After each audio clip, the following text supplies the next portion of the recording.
નમસ્કાર દર્શક મિત્રો, નિર્માણ ન્યૂઝની વિશેષ રજૂઆત બજેટ 2021 કાર્યક્રમ સાથે હું છું યજ્ઞ. મિત્રો, બજેટ 2021ની જે પ્રમાણે જાહેરાત કરવામાં આવી હતી, ઘણી બધી અપેક્ષાઓ, આશાઓ, રજૂઆતો કરવામાં આવી હતી, પરંતુ તેની સાથે જે રીતે સવાલ એક જ હોય છે કે અત્યારે આ દરેક વસ્તુને લઈને હવે શું જે રીતે રજૂઆતો કરવામાં આવી છે તેની સાથે કયા કયા સેક્ટરને તેમાંથી ફાયદો પણ જોવા મળી રહ્યો છે. બીજી બાજુ જ્યારે આપણે હેલ્થ સેક્ટરની વાત કરીએ, બેન્કિંગ સેક્ટરની વાત કરીએ કે બીજી ફિનાન્શિયલ સેક્ટરની વાત કરીએ, તે દરેકમાં અત્યારે ક્યાંક સુધારો વધારો અને તેની સાથે ઘણી જે વાતો તેમાં કરવામાં આવી છે. પરંતુ તેની સાથે સૌથી મોટો સવાલ એ હોય છે કે કોરોના કાળ બાદ જે આ ભારતીય અર્થવ્યવસ્થાને બેઠું કરવા માટે જે બજેટ 2021 જે આપવામાં આવ્યું છે તે હવે શું વેક્સિન પુરવાર થશે? તેના લઈને આ મુદ્દા ઉપર ચર્ચા વિચારણા કરવા માટે અમારી સાથે જોડી ગયા છે રવિ દિયોરા, કે જેઓ માર્કેટ એક્સપર્ટ છે. રવિભાઈ, સૌથી પહેલાં તો આપનું સ્વાગત છે. રવિભાઈ, સૌથી પહેલો પ્રશ્ન આપણે પૂછવા માંગીશ કે એક બાજુ કોરોના કાળ અને આપણે જે રીતે ચર્ચા વિચારણા ઘણી મહત્વની કરી હતી આ મુદ્દા ઉપર, અને તેની સાથે શું કોરોના કાળ બાદનું જે આ પહેલું બજેટ 2021 જે બહાર પાડવામાં આવ્યું છે તેમાં કયા પ્રકારનું તમને એવું લાગી રહ્યું છે કે ક્યાંક આ મધ્યમ વર્ગના લોકો માટે ફાયદાકારક સાબિત થશે? તેની સાથે શું ભારતીય અર્થવ્યવસ્થા જે કહી શકાય કે ઘણી નીચલી સપાટીએ પહોંચી ગઈ હતી તેના માટે વેક્સિન જેવું સાબિત થશે કે નહીં? શું કહેશો રવિભાઈ? ડેફિનેટલી જે રીતે આપણે આગળના શોમાં પણ ચર્ચા કરી હતી, જો એ બધાને કમ્બાઈન કરીએ, તમે ઘણી મહેનત કરી હતી અને સાથે આ નિર્માણ ન્યૂઝની આ બધી રજૂઆતો હતી, એક્ઝેક્ટલી બજેટ ત્યાં જ હતું. આપણે આગળ પણ ચર્ચા થઈ હતી કે મધ્યમ વર્ગને કે ટેક્સ રિલીફ અંતર્ગત કોઈ મેજર નીકળીને નહીં આવે. તો બેઝિક આ બજેટમાં આમ જોઈએ તો કોરોનાના કપરા કાળ પછી ઇકોનોમીને ઊભી કરવા માટેનું આ બજેટ હતું. તો મેજરલી આ બજેટનું ફોકસ છે ઇન્ફ્રાસ્ટ્રક્ચર, જોબ ક્રિએશન, સાથે સાથે એમ્પ્લોયમેન્ટની સાથે એજ્યુકેશન અને ઘણી લોંગ ટર્મ પોલિસી રિલેટેડ આ બજેટ આવવાનું હતું. હાલાકી થોડું અપેક્ષા કરતાં એટલે ઓછું રહ્યું કે જે ફિનાન્સ મિનિસ્ટરે આગળ જણાવ્યું હતું એક પ્રેસ કોન્ફરન્સ કરીને કે આ બજેટ 100 વર્ષનું સૌથી બેસ્ટ બજેટ હશે. આટલું બેસ્ટ બજેટ મીન્સ કે ઇકોનોમીને કે આટલું જે એક્સપેક્ટેશન્સ હતી આટલું બધું કંઈ હટીને ના આવું જે રેગ્યુલર બજેટ હતું. એક જો ટર્મ વાપરે કે absence of negative is a positive, means કે કંઈ કોરોના સેસને રિલેટેડ, LTC જે long term capital gain tax related કોઈ નેગેટિવ ન્યૂઝ ના નીકળીને આવે એના હિસાબે થોડી રિલીફ રહી. હાલાકી જે પ્રોડક્શન લિંક ઇન્સેન્ટિવ સાથે સાથે જોઈએ તો ઇન્ફ્રાસ્ટ્રક્ચર ઉપર જે અલોકેશન છે અને સાથે જે ગવર્મેન્ટનું હેલ્થકેરનું સ્પેન્ડિંગ પણ વધુ, આ ઇકોનોમીના લોંગ ટર્મ ભવિષ્ય માટે ઘણું બેટર છે. સાથે બેડ બેંકનું અનાઉન્સમેન્ટ છે, આ પણ એક ઇકોનોમી માટે અને બેન્કિંગ વ્યવસ્થા માટે ઘણું સારું છે. તો કોમન મેન માટે કે મધ્યમ વર્ગ માટે આટલું લાગતું વળગતું બજેટ આ નહોતું. મેજરલી આ બજેટમાં ઇકોનોમિક ગ્રોથનું રિવાઇવલ અને સાથે થોડું જે જોબ ક્રિએશન છે એના ઉપર ગવર્મેન્ટનું વધારે ફોકસ રહ્યું. આના હિસાબે જે ઇન્ફ્રાના રિલેટેડ જે ઝીરો કૂપન બોન્ડ્સ છે, જેની આપણે આગળ પણ ચર્ચા થઈ હતી, ઝીરો કૂપન બોન્ડ જેને ડીપ ડિસ્કાઉન્ટ બોન્ડ કહેવાય, એની પણ જાહેરાત કરવામાં આવી. અને આના હિસાબે જે અત્યારે માર્કેટનું સૌથી મોટું કન્સર્ન અને ક્વેશ્ચન માર્ક છે કે આટલા મોટા પ્રોજેક્ટ્સનું ફાઇનાન્સિંગ ક્યાંથી થશે, તો એનું આન્સર છે કે જે આ ઇન્ફ્રા બોન્ડમાં જે પૈસા આવશે એને લઈને આનું ફાઇનાન્સ થશે. હાલાકી કોરોનાના કાળ પછીનું આ પહેલું બજેટ હતું, તો જ્યારે ત્યારે આવી વિકટ પરિસ્થિતિ બાદનું બજેટ હોય ત્યારે એ વર્ષનું બજેટ છે જેમાં તમને થોડા લેટ ગો મળતા હોય, થોડા જે રીતે કંઈ નેગેટિવ હિસાબે લોકોએ ડિસ્કાઉન્ટ કરવું હોય, તો મારા હિસાબે આવતા વર્ષનું બજેટ અને આ વર્ષના બજેટ વચ્ચેનો જે ઇમ્પ્લિમેન્ટેશનનો ટાઈમ છે એ નક્કી કરશે કે આ બજેટ કેટલું સફળ રહ્યું. હાલાકી આટલું મોટું કંઈ ખાસ અનાઉન્સમેન્ટ આ બજેટમાં ના રહ્યું. 2 થી 3 સેક્ટરને ફોકસ કરતા આ બજેટમાં જે જે અલગ સબ સેક્ટર્સ આવરી લેવામાં આવ્યા, જે જોબ છે, જે અત્યારે સૌથી મોટા ક્વેશ્ચન્સ છે એના રિલેટેડ અત્યારે સોલ્યુશન આપવામાં આવ્યું. જે રીતે આપણે આગળ પણ ચર્ચા કરી એગ્રી રિલેટેડ, એના હિસાબે કંઈ ના નીકળીને મેજર આવું કે ગવર્મેન્ટ અત્યારે ઓલરેડી આ જે 3 બિલ્સની સામે જે આંદોલન વિરોધ ચાલી રહ્યા છે, તો હજી એની પણ ક્લેરિટી નથી. તો કદાચ ગવર્મેન્ટ આના ઉપર વધારે ક્લેરિટી માગે અને ત્યારબાદ કંઈ નવું ફરીથી મિડ બજેટ અનાઉન્સમેન્ટ પણ આવી શકે. પણ ઓલ ઓવર બજેટને જો સંક્ષિપ્તમાં લાસ્ટમાં કરે તો બજેટમાં વધારે પડતું જે ફોકસ આપવામાં આવ્યું એ ઇકોનોમિક ગ્રોથને અને જે આર્થિક વિકાસ દર છે એને ઉપર લાવવા માટેના રિફોર્મ્સ વધારે હતા, ના કે મધ્યમ વર્ગને કોઈ રાહત આપવામાં આવી. જે બિલકુલ મધ્યમ વર્ગને ક્યાંક રાહત આપવાની લઈને અત્યારે હાલ તો જે રીતે સવાલ ઘણા બધા થતા હોય છે, પરંતુ તેની સાથે રવિભાઈ સૌથી મહત્વના કયા કયા સેક્ટર ઉપર જે આમાં નજર જોવા મળી હતી? કારણ કે જે રીતે જે ચર્ચા વિચારણાઓ સામે આવતી હોય છે ને તેમાં પણ આ સમય જ્યારે બજેટ રજૂ કરવામાં આવ્યું હતું ત્યારથી લઈને અત્યાર સુધી ક્યાંક શેરબજારમાં પણ સૌથી મોટો ઉછાળો એટલે કે હાઈ જોવા મળ્યો હતો, નિફ્ટીમાં પણ હાઈ જોવા મળ્યું હતું. કયા કયા સેક્ટરને જે રીતે તેમાં આવરી લેવામાં આવ્યા છે અને કઈ મહત્વની રજૂઆત તેમાં પણ કરવામાં આવી છે? સેક્ટર ઘણા હતા જેમાં પોઝિટિવ અનાઉન્સમેન્ટ હતા, પણ મેજર જ્યાં ફોકસ સરકારનું દેખાઈ રહ્યું હતું, બજેટનું દેખાઈ રહ્યું છે. અને જો તમે બજેટ ડોક્યુમેન્ટ્સ જો તો મોર દેન 50 ટાઈમ્સ જે વર્ડનો યુઝ થયો છે ઇન્ફ્રાસ્ટ્રક્ચર સેક્ટરમાં સૌથી મોટું ફોકસ ગવર્મેન્ટે આપ્યું. એ એગ્રીકલ્ચર ઇન્ફ્રાસ્ટ્રક્ચર હોય, ગેસ ઇન્ફ્રાસ્ટ્રક્ચર હોય, ગેસ પાઇપલાઇન ઇન્ફ્રાસ્ટ્રક્ચર કે પછી જનરલ રોડ અને હાઈવેઝ હોય, તો આ બધાને વધારે ફોકસ આપવામાં આવ્યું. આના ઉપર નવું ફંડ પણ બનાવવામાં આવ્યું. તો આ એક સૌથી મોટું સ્ટેપ હતું કે જેના હિસાબે ગવર્મેન્ટ ઇન્ફ્રાસ્ટ્રક્ચર સેક્ટર અને આ એક્ટિવિટીઝને બૂસ્ટ કરી ઇકોનોમીને જે થાળે લાવવા માગે છે, અને આ પ્રયત્ન છે એ આગળ જતાં કારગર પણ સાબિત થશે જો આનું એક્ઝિક્યુશન સારું રહેશે. કારણ કે જે રીતે અત્યારે ઇન્ફ્રા કંપનીઓ પોતાના નંબર્સ આપ્યા છે અને સેલ્સ છે, તો હજી પણ સેલ્સ કદાચ પ્રી કોવિડ પર નથી. એમની એક્ઝિક્યુશન એક્ટિવિટીઝમાં થોડા લેબર્સ પ્રોબ્લેમ ચાલી રહ્યા છે. તો મારા હિસાબે ઇન્ફ્રાને ટાર્ગેટ કરવામાં આવ્યું એક સૌથી પહેલું રહ્યું. સેકન્ડ, જે હેલ્થકેરનું અલોકેશન છે તે હાલમાં 137% સુધી વધારવામાં આવ્યું. આ પણ એક સરાહનીય કદમ છે. આના હિસાબે મને એવું લાગી રહ્યું છે કે કદાચ ગવર્મેન્ટનો આગળના બજેટનો જે ફોકસ છે કે બજેટ સુધીનું જે ફોકસ છે, જેમાં મેજરલી જે ફ્રી ડિસ્ટ્રીબ્યુશન ઓફ વેક્સિન છે એ સૌથી મહત્વનો ભાગ ભજવશે. કારણ કે અત્યારે ગવર્મેન્ટને લાસ્ટ વર્ષમાં ઘણા ખર્ચ થયા છે, હાલાકી આ બજેટ આવતા વર્ષનું છે અને આ વર્ષમાં ખર્ચ કરવાનું છે. તો જે ગવર્મેન્ટે આટલું મોટું પ્રોવિઝન આપ્યું છે, મારા હિસાબે સૌથી મોટો એનો લાભ છે એ તમને હોસ્પિટલ સેક્ટરને થશે. હોસ્પિટલ સેક્ટરને અને એના હોસ્પિટાલિટીનું જે પણ આગળ જતાં એનું નવી હોસ્પિટલ બનાવવી, બેડની કેપેસિટી વધારવી, સાથે નવી ટેકનોલોજી લાવવી, એના ઉપર વધારે ફોકસ રહેશે. તો આ સેક્ટરમાં પણ ઘણા મોટા રિફોર્મ્સ અને ઘણા મોટા પોઝિટિવ ડેવલપમેન્ટ જોવા મળશે. આ ઉપરાંત જે વેક્સિનને કદાચ ગવર્મેન્ટ અત્યારે કોરોના વોરિયર્સને ફ્રી ડિસ્ટ્રીબ્યુશન કરે છે, કદાચ આગળ જે વધારે એજ છે પીપલને કે પછી ગરીબી રેખા નીચે જીવતા લોકોને પણ કદાચ ફ્રી વેક્સિન ડિસ્ટ્રીબ્યુશન કરી શકે છે. તો હેલ્થકેર સેક્ટર બીજું ફોકસમાં રહ્યું, જેમાં ગવર્મેન્ટે ઘણું સારું પ્રયત્ન કર્યા છે. થર્ડ જે સેક્ટર છે ફાઇનાન્શિયલ સેક્ટર છે, જેમાં અત્યારે સૌથી મોટો ક્વેશ્ચન માર્ક છે એનપીએને લઈને છે. કારણ કે બધી જ જે બેન્કો છે કે બધી ફાઇનાન્શિયલ ઇન્સ્ટિટ્યૂટ છે, એના જે એનઆઈએમ કહેવાય છે, જે નેટ ઇન્ટરેસ્ટ માર્જિન, એ before budget pre corona level પર આવી ગયા છે. ત્યાં જે પણ વચ્ચે તકલીફ પડી હતી અત્યારે સોલ્વ થઈ, અને એનાથી ઘણી બેન્કોએ તો પ્રી કોવિડ લેવલથી પણ સારા એનઆઈએમ નોંધાવ્યા છે. પરંતુ ત્યાં આગળ બધી જ બેન્કોની જે કમેન્ટ્રી આ ક્વાર્ટરના નંબર્સ છે, એની કમેન્ટ્રીમાં થોડી કોશિયસનેસ એનપીએને લઈને હતી. એનું પણ સોલ્યુશન ગવર્મેન્ટે વિચારી લીધું છે.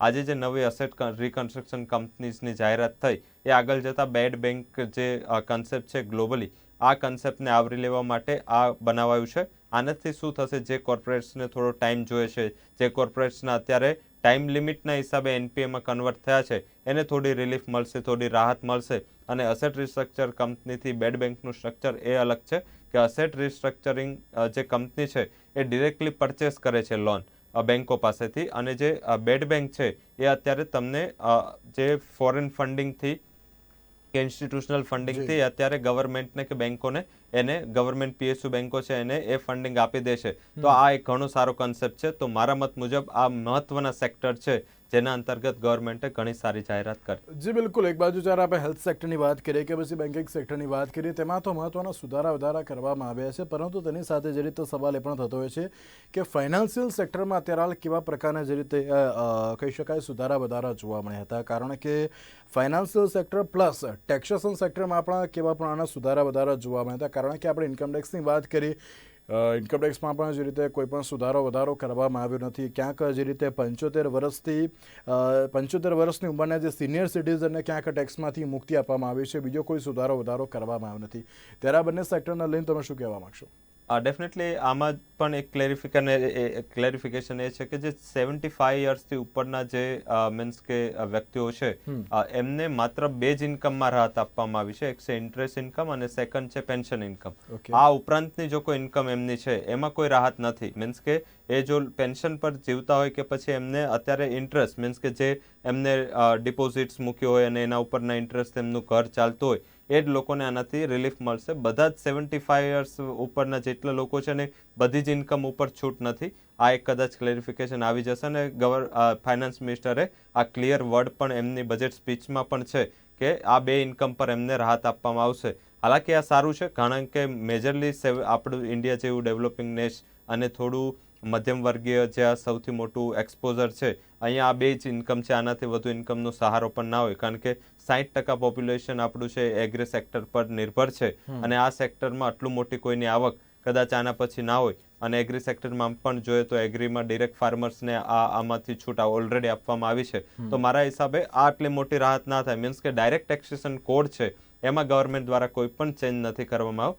ઇનડાયરેક્ટ ટેક્સેશન કોડ છે જ્યાં ઘણી જે જીએસટી છે એમાં 400 આઇટમના જીએસટી છે એમાં ફેરફાર કરવા માટેનું પ્રપોઝલ છે કારણ કે ઓલવેઝ જે જીએસટીનું કન્સિડરેશન જીએસટી કમિટી કરતી હોય છે તો એની ઉપર 400 આઇટમનું પ્રપોઝલ છે જે તમને આવતી જીએસટી મિટિંગમાં આનો ડેટા આપશે. અને સાથે જે ઘણી એવા સોના ચાંદી છે ફોર એક્ઝામ્પલ એના ઉપર જે ઇમ્પોર્ટ ટેક્સ છે એ 12.5% લાગે છે 7.5% કરવામાં આવે અને એના ઉપર એડિશનલ 2.5% સેસ એટલે કે 12.5% વાળો 10% કરવામાં આવે.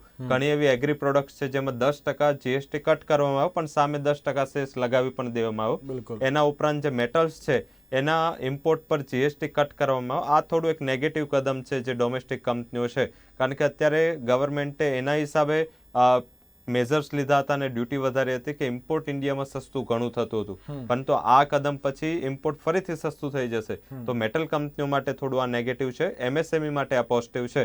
તો આટલા માત્ર જે આ તમે આંગળીના વેઢે ગણી શકાય એટલા માત્ર ચેન્જીસ ડાયરેક્ટ અને ડાયરેક્ટ ટેક્સેશનમાં છે. આનાથી કોઈ મોટા ફેરફાર આ ટેક્સ કોડમાં નથી કરવામાં આવ્યું કારણ કે અત્યારે ઇકોનોમી એ હાલત પર નથી કે કોઈ નેગેટિવ શોક્સ છે કે કોઈ સ્ટ્રિક્ટ બજેટ જો ફાઇનાન્સ મિનિસ્ટર આપો હોત એમાં કોરોનાના સેસને કંઈ ઇન્ટ્રોડક્શન કરવામાં આવ્યો હોત, લોંગ ટર્મ કેપિટલ ગેઇન ટેક્સમાં કંઈ રાહત આપી છે એ ફરીથી પાછી ખેંચાઈ લીધી હોત, સાથે ડિવિડન્ડ ડિસ્ટ્રીબ્યુશન ટેક્સમાં ગત વર્ષે જે રાહત આપવામાં આવી પાછી ખેંચી હોત કે ફોરેન પોર્ટફોલિયો ઇન્વેસ્ટરને કંઈ નેગેટિવ આપો હોત તો અત્યારે એ શોક એબ્ઝોર્બ કરવાની માર્કેટ કે ઇકોનોમીની પરિસ્થિતિ નથી. એના હિસાબે કદાચ એ ડિલે થયું, કદાચ આ રિફોર્મ્સ નેક્સ્ટ વર્ષે આવે. મારા હિસાબે આ વર્ષનું જે બજેટ છે એક સ્ટ્રિક્ટ નોટ નહીં પરંતુ લેસ સ્ટ્રિક્ટ જે એક્સપેક્ટેશન કરી હતી એના કરતાં ઓછું સ્ટ્રિક્ટ બજેટ રહ્યું પરંતુ આ બજેટ એટલું સરળ છે કે કોઈ પણ કોમન મેનને આખું બજેટ તમે જો 386 પેજનું કદાચ બજેટ છે એમાં કોમન મેનને સમજાવું બજેટ છે અને નિર્મલા સીતારામનના જેટલી બજેટની સ્પીચ મેં સાંભળી છે એમાંથી સૌથી સરળ બજેટ આ હોઈ શકે છે. ઓકે, એક બાજુ જે રીતે સૌથી સરળ બજેટ છે પરંતુ તેની સાથે જે રીતે સેઝની તમે વાત કરી, કૃષિ એક સેઝમાં મૂકવામાં આવ્યું છે તેની સાથે જે પેટ્રોલ અને ડીઝલ ઉપર પેટ્રોલ પર 2.5 અને ડીઝલ ઉપર 4નું જે સેઝ લગાડવામાં આવ્યું છે તેને તમે કઈ રીતે જોઈ રહ્યા છો? કારણ કે તેનાથી શું સામાન્ય જનતાને કોઈ અસર થશે કે પછી ડાયરેક્ટ જે રીતે બિઝનેસમેનને જે રીતે તેની અસર થશે? પ્રેસ કોન્ફરન્સમાં ક્વેશ્ચન જ્યારે પૂછવામાં આવ્યો ત્યારે ફાઇનાન્સ મિનિસ્ટર દ્વારા એક ક્લેરિફિકેશન આપવામાં આવ્યું કે એનું સામાન્ય જનતા છે એની ઉપર આની કોઈ સીધી અસર નહીં થાય. એના મીન્સ એ થયો કે જે ગવર્મેન્ટ પણ જો નહીં ભોગવે અને સામાન્ય જનતા પણ નહીં ભોગવે તો આ જે બધું ભારણ આવશે એ પીએસયુ કંપની જે ઓઇલ એન્ડ ગેસ ડિસ્ટ્રીબ્યુશન સાથે સંકળાયેલી છે એમાં પણ પેટ્રોલ ડીઝલના ડિસ્ટ્રીબ્યુશન સાથે સંકળાયેલી કંપનીઓ છે like IOC, BPCL, Hind Petro, આ કંપનીઓને કદાચ એનું ભારણ આવી શકે. હાલાકી એ પણ ક્લેરિફાય એમને નથી કર્યું તો આનું ક્લેરિફિકેશન કદાચ જે બજેટની નેક્સ્ટ સ્પીચ હશે સંસદમાં એમાં કદાચ આનું કોઈ ક્લેરિફિકેશન આવી શકે. હાલમાં એમને એટલું તો ક્લિયર કરવું છે કે આનું કોઈ ઇમ્પેક્ટ નહીં આવે અને આવી પણ ના જોઈએ કારણ કે જો તમે ક્રૂડના પ્રાઇસીસ સાથે આને કોરિલેટ કરો કે ગ્લોબલ ગેસોલિનના પ્રાઇસ જે અત્યારે એનો બેન્ચમાર્ક પેટ્રોલનો ગ્લોબલ ગેસોલિનના પ્રાઇસ છે, ડીઝલનો ગ્લોબલ ડીઝલના પ્રાઇસ છે તો એના કરતાં અત્યારે ઘણા નીચા લેવલે ભારતીય પેટ્રોલ અને ડીઝલ મળવું જોઈએ પરંતુ જે ગવર્મેન્ટે એડિશનલ કોરોનાના ટાઈમમાં જે સેસ લગાવ્યો હતો એના જ હિસાબે અત્યારે આટલું મોંઘું છે કારણ કે જ્યારે ક્રૂડ $90 આસપાસ હતું રૂપી ત્યારે 71-72 હતું ત્યારે પેટ્રોલ અને ડીઝલ પેટ્રોલના પ્રાઇસ અરાઉન્ડ 90 આસપાસ હતા. જી અત્યારે ફરીથી 90 પહોંચ્યા છે, પરંતુ ક્રૂડ તો હજી એના અડધા ભાવે છે. તો બિલકુલ ઓલરેડી ઘણું મોટું પ્રમાણમાં ગવર્મેન્ટને આનાથી આવક થાય છે.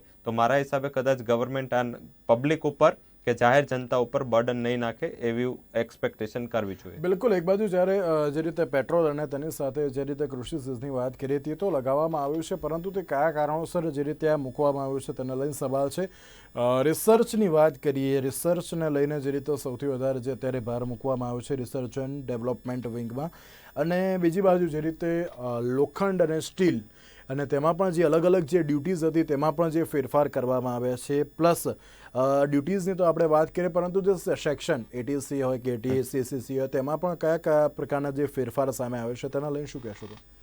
એટીસી એટીડીમાં કોઈ ફેરફાર નથી. જે હાઉસિંગ લોન અંતર્ગત જે રિલીફ મળી રહી હતી અત્યારે આની ડેડલાઇન આ વર્ષ હતું, પરંતુ અત્યારે કદાચ હાઉસિંગ સેક્ટરને સપોર્ટ કરવા માટે જે એડિશનલ પ્રોવિઝનિંગ ગવર્મેન્ટે ઇન્ટરેસ્ટ પર કરી હતી એ કન્ટિન્યુ રાખી. સાથે જે ડેવલપર્સ છે, જે અફોર્ડેબલ હાઉસિંગના ડેવલપર્સ છે, એને પણ જે છૂટ મળી હતી એને પણ યથાવત રાખી. રેન્ટલ ઇન્કમ ઉપર જે ગવર્મેન્ટે છૂટ આપી હતી એ અત્યારે જે કોવિડના ટાઈમે અત્યારે થોડી પરિસ્થિતિ ખરાબ છે, જે રેન્ટ પે કરે છે, તો એના માટે પણ જે એક્ઝિસ્ટિંગ સ્કીમ હતી જેની ડેડલાઇન આ વર્ષે પૂરી થતી હતી એને ગવર્મેન્ટે વધુ એક વર્ષ માટે એક્સટેન્ડ કરી. આ ગવર્મેન્ટે જે સ્ટીલ અને સાથે સાથે કોપર જેવી ઘણી પ્રોડક્ટ્સ છે જેના ઉપર ઇમ્પોર્ટ ડ્યુટી કટ કરી, કારણ કે ગવર્મેન્ટનું બેઝિક ઓબ્જેક્ટિવ એ છે કે જે પ્રાઇઝીસ વધ્યા છે, ઓલમોસ્ટ 40-50% પ્રાઇઝનો જમ્પ આ વર્ષે સ્ટીલ અને ફેરસ મેટલ અને નોન ફેરસ મેટલમાં જોવા મળ્યું, તો એનો નેગેટિવ ઇમ્પેક્ટ માર્જિન એમએસએમઈના ના થાય એના હિસાબે સરકારે આ એક રાહત આપવા માટે પગલું લીધું છે. પણ એ સેક્ટર માટે નેગેટિવ છે. જે સ્ટીલ કંપનીઓ, જે સ્ટીલ મેન્યુફેક્ચરર છે, જે આયર્ન ઓર મેન્યુફેક્ચરર છે, એના માટે થોડું આ નેગેટિવ પગલું હોઈ શકે છે, કારણ કે ગવર્મેન્ટે જે આ રિલીફ આપી છે એમએસએમઈની એ ત્યાં નેગેટિવ છે, કારણ કે પાછું સસ્તા ભાવનું ઇમ્પોર્ટ ફરીથી ઇન્ડિયામાં ડમ્પ થવાની શક્યતાઓ છે. ત્રીજું જે તમે રિસર્ચ એન્ડ ડેવલપમેન્ટ વિશે કરી, 50,000 કરોડ આસપાસનું પ્રોવિઝનિંગ આ સેક્ટર માટે અપાવવામાં આવ્યું છે. હાલાકી એમાં પણ જે તમે બજેટ ડોક્યુમેન્ટ ડિટેલ જો તો પણ ફાર્મા સેક્ટરને જ રિસર્ચ છે કે કયા કયા સેગમેન્ટને કેટલું કેટલું આપવામાં આવ્યું છે એનું હજી પણ માર્કેટ થોડું ક્વેશ્ચન માર્ક છે. હાલાકી આની ફાર્મા કંપનીઓના માર્જિન અને ફાર્મા કંપનીઓની રિસર્ચ એન્ડ ડેવલપમેન્ટ એક્ટિવિટીઝ પર ઘણી રાહત મળશે. એમાં પર્ટિક્યુલર જે મોટી ફાર્મા કંપનીઓ છે જેનું બેઝિક ઓબ્જેક્ટિવ નવી દવાઓ શોધવું, એપીઆઈ ઉપર ફોકસ કરવું, મીન્સ કે એક્ટિવ ફાર્માસ્યુટિકલ ઇન્ડિગ્રન્ટ્સ, અને સાથે સાથે જે નવી વેક્સિન ડેવલપ કરવી, આ બધી જ કંપનીઓને રાહત મળશે. આ બધી જ કંપનીઓને એમના જે અત્યારે લોસ થઈ રહ્યા છે, જે કોસ્ટ થઈ રહી છે, એનું એમને ટેક્સેશનમાં ઘણું રાહત મળશે, બેનિફિટ મળશે. તો આ પ્રોવિઝનિંગ સારી છે અને આને હજી પણ ડેવલપ કરવી જોઈએ, આને હજી પણ બૂસ્ટ આપવું જોઈએ, કારણ કે જે રીતે એક પછી એક બધા રોગ નીકળી રહ્યા છે, એક પછી એક કોઈ કોરોના જેવી વિકટ પરિસ્થિતિ ક્યારે ઊભી થાય ખ્યાલ નથી. તો એના હિસાબે સરકારે અત્યારે જે પોતાનું ઇન્ફ્રાસ્ટ્રક્ચર, હેલ્થ ઇન્ફ્રાસ્ટ્રક્ચર છે એના ઉપર ફોકસ કરવું જોઈએ, કરી પણ રહ્યા છે. અને આ બજેટમાં જે પ્રોવિઝનિંગ આપવામાં આવ્યું છે કદાચ 50,000 કરોડ થોડું સીમિત છે, પરંતુ કદાચ ગવર્મેન્ટ પાસે લેક ઓફ ફાઇનાન્શિયલ રિસોર્સિસ આ વર્ષે આ ના રહ્યું, પરંતુ આગળના બજેટ્સ ને આગળના ટાઈમમાં સરકાર આ સેક્ટર ઉપર ઘણું મોટું ફોકસ કરી શકે છે. જી બિલકુલ. એક બાજુ જે રીતે સરકારની વાત કરીએ, સરકાર દ્વારા તો જે અલગ અલગ રજૂઆતો અને તેની સાથે જે રીતે ચર્ચા વિચારણા તો કરવામાં આવી છે, પરંતુ તેની સાથે જે રીતે એક સવાલ થતો હોય છે ડિસ્પ્યુટ રિઝોલ્યુશનની વાત કરીએ, અને તેમાં પણ જે ગંભીર મામલામાં અમુક જે કેસ ઓપન કરવામાં આવશે 3 વર્ષ સુધી જે રીતે ટેક્સનું કોઈ પણ જે પ્રોબ્લેમ્સ આવશે તો તેના જે કેસ નહીં ખોલવામાં આવે, તો આ ડિસ્પ્યુટ રિઝોલ્યુશનને લઈને તમે શું કહેવા માગશો? ના, ડેફિનેટલી આ જ્યારે ગત બજેટમાં આની અનાઉન્સમેન્ટ કરવામાં આવ્યું ત્યારથી જોઈએ તો ઘણા ડિસ્પ્યુટ સેટલ થઈ રહ્યા છે, કારણ કે ગવર્મેન્ટે જે પણ અત્યારે નહીં તો ઇન્કમ ટેક્સની જે રેટ્સ છે કે ઇન્કમ ટેક્સની ચિઠ્ઠી છે કે ઇન્કમ ટેક્સ તરફથી આવતું કોઈ પણ કમ્યુનિકેશન છે એને નેગેટિવ વેમાં લેવામાં આવતું હતું, પરંતુ હવે થોડું માર્કેટમાં એનું પરસેપ્શન ચેન્જ થતું જાય છે. ઘણા ડિસ્પ્યુટ છે જે આ વર્ષમાં રિઝોલ્વ થયા છે. ગવર્મેન્ટે ઘણી આની ડેડલાઇન પણ ગત વર્ષે એક્સટેન્ડ કરી હતી અને એ ઘણું પોઝિટિવ સ્ટેપ છે. સાથે જ્યારે નવા ટેક્સને તમારે ટેક્સ પેયરને એટ્રેક્ટ કરવાના છે ત્યારે તમારે જૂના ટેક્સ પેયરને રાહત આપવી જોઈએ, કારણ કે તો જ નવા ટેક્સ પેયર છે જે એટ્રેક્ટ થશે. જે 4 વર્ષમાં જોઈએ તો આંકડો ડબલ થયો છે. હાલાકી જે હજી પણ એકચ્યુઅલ ટેક્સ પેયર છે જેના ખિસ્સામાંથી ગવર્મેન્ટ પાસે ટેક્સ જાય છે એની સંખ્યા 3 થી 4 કરોડ માત્ર છે, કારણ કે બીજા 2 કરોડ છે જે નીલ રિટર્ન ભરે છે.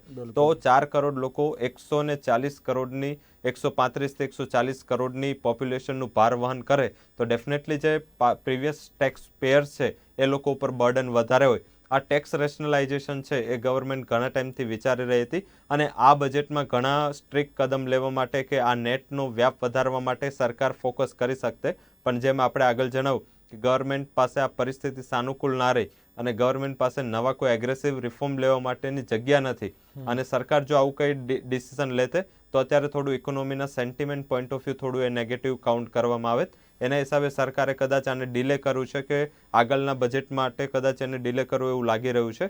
મારા હિસાબે સરકારનો હવે જે મેજર ફોકસ રહેશે એ જે આ 6 કરોડ ટેક્સ પેયર્સ છે જે 6 કરોડ ટેક્સ રિટર્ન ફાઇલ કરે છે એમાંથી 12 થી 15 કરોડ સુધીનો રહેશે અને સરકાર કદાચ જલ્દીથી આનું કોઈ અનાઉન્સમેન્ટ આપી શકે. બિલકુલ, એક બાજુ જે રીતે અમુક એવા પણ જે પોઈન્ટ છે કે જેને હજુ સુધી ક્યાંક સરકાર દ્વારા કરેક્શન કરવામાં આવ્યું નથી અને તેના લઈને જે રીતે સવાલ ઘણા બધા જોવા મળતા હોય છે. રવિભાઈ, લોખંડ, સ્ટીલ અને મોબાઈલ એસેસરીઝ એટલે કે મોબાઈલ ઉપકરણની વાત કરીએ તેમાં જે ડ્યુટી હતી અને તેમાં ઘટાડો કરવામાં આવ્યો છે, તેને તમે કઈ રીતે જોઈ રહ્યા છો? તો હા, ડેફિનેટલી સરકારે આપને સાચું જણાવ્યું કે છેલ્લા 3 બજેટથી આ પ્રોબ્લેમ નડી રહ્યો છે, કારણ કે ઓલવેઝ નહીં તો બજેટ છે એનું તમે જો ડોક્યુમેન્ટ્સ વાંચો, મીન્સ કે માત્ર આગળની સમરી નહીં પણ અંદરનું જે 380 પેજનું ડોક્યુમેન્ટ વાંચો તો ઘણીવાર તમારી ક્વેરી અને તમારી જે ક્વેશ્ચન છે સોલ્વ થઈ જતા હોય છે. પરંતુ છેલ્લા 2 થી 3 બજેટથી આ પ્રોબ્લેમ આવે છે કે ગવર્મેન્ટે ફરીથી પ્રેસ કોન્ફરન્સ કરીને કે પછી સંસદમાં આના રિલેટેડ ક્લેરિફિકેશન આપવું પડે છે.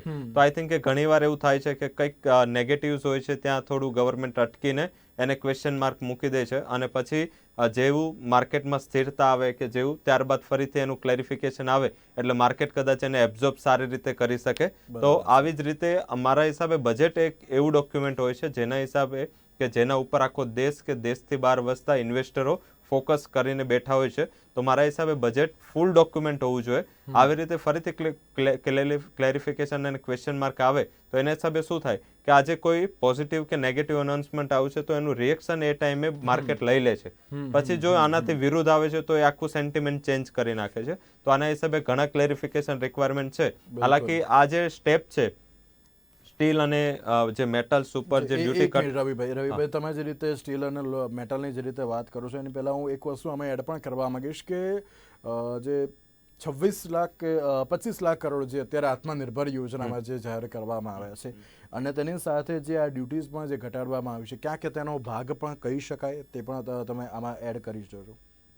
ડેફિનેટલી જે આત્મનિર્ભર પેકેજની સરકારે વાત કરી, હાલાકી સરકારે બજેટ ડોક્યુમેન્ટમાં લખ્યું છે કે 35 લાખ કરોડ સુધીનું પણ આ પેકેજ છે, પણ ઓલરેડી જે અનાઉન્સમેન્ટ કર્યું છે 27 લાખ કરોડનું છે. પણ આ પેકેજ છે એ બજેટમાં એ રીતે અમાઉન્ટ લખેલી છે પણ એનું પ્રોવિઝનિંગ હજી ક્યાંય આપાવ્યું નથી. મીન્સ કે આનો મીન્સ એ થયો કે જે 27 લાખ કરોડ કે 35 લાખ કરોડના જે અત્યાર સુધી આત્મનિર્ભર ભારત અંતર્ગત જે રિફોર્મ્સ અંતર્ગત ગવર્મેન્ટે જે પૈસા ફાળવ્યા છે એ પૈસાનું યુટિલાઇઝેશન નથી થયું અને એનું જે નેટ ફાઇનાન્શિયલ ભારણ ગવર્મેન્ટ ઉપર રહ્યું એ ઘણું ઓછું રહ્યું છે, કારણ કે ગવર્મેન્ટે એને લોન ડિસ્ટ્રીબ્યુટ કરી છે. મેજરલી MSME હોય, ફાર્મર્સ હોય, ત્યાં બધે ઇન્ટરેસ્ટ રેટ થોડું બર્ડન કરીને ગવર્મેન્ટે લોન આપી છે. મીન્સ સરકાર ઉપર આનું નેટ ભારણ નથી, સરકાર માટે ઘણી મોટી રિલીફ છે. અધરવાઇઝ જો 27 લાખ કરોડના 20% કે 30% પણ ભારણ આ બજેટમાં આપવાનું રહેતે તો એ ઘણી મોટી અમાઉન્ટ ગવર્મેન્ટ માટે રહેતે. જે 9-9.5%નું ડેફિસિટ છે કદાચ 12 થી 14% સુધી ડેફિસિટ જતે, પણ સરકારે જે પણ નેટ સરકાર ઉપર ભારણ આપ્યું છે એ જ આવ્યું છે, એ જ ભારણ એમને આ બજેટમાં પ્રોવિઝનિંગ કર્યું છે.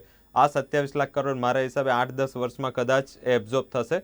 સીધું જો 5 લાખ કરોડથી કોઈ પણ અમાઉન્ટ અત્યારેના પ્રમાણમાં કે જે ટેક્સ રેવન્યુની એક્સપેક્ટેશન છે એ પ્રમાણમાં જો કરવામાં આવે તો સીધો ડેફિસિટમાં 2%નો વધારો થાય. તો મારા હિસાબે કદાચ ગવર્મેન્ટે આનું પ્રોવિઝન નથી આપ્યું, પરંતુ જે આત્મનિર્ભર અંતર્ગત જે PLI સ્કીમ છે અને સાથે સાથે જે નવા જે બૂસ્ટ સેક્ટરને આપવા માટે, મોબાઈલ મેન્યુફેક્ચરિંગને બૂસ્ટ આપવા માટે કે ઘરેલું સ્ટીલ અને મેટલને બૂસ્ટ આપવા માટે જે પ્રયત્ન કરી રહી છે સરકાર, એના માટે એક મોબાઈલ મેન્યુફેક્ચરર અને ઇલેક્ટ્રિકલ જે મેન્યુફેક્ચરર છે એના માટે પોઝિટિવ ન્યૂઝ છે. સ્ટીલ અને મેટલ માટે આ ન્યૂઝ નેગેટિવ છે. ઓકે, એ બાજુ જે રીતે બજેટ 2021ને લઈને જે રીતે ચર્ચા વિચારણા કરી ઘણી બધી વસ્તુઓનો જે અંદર રજૂઆતો કરવામાં આવી છે. સાથે જ જે રીતે રવિભાઈએ કહ્યું કે ક્યાંક હજુ પણ એવું લાગી રહ્યું છે કે જે બજેટની અંદર જે રીતે આપણે ડીપમાં જો વાંચવા જઈએ અથવા તો તેને સમજવા જઈએ, હજુ ઘણા બધા જે રીતે સવાલ ઊભા થતા હોય છે કે આ વસ્તુ શું છે, કેવી રીતે છે, કેવી રીતે આ આવ્યું.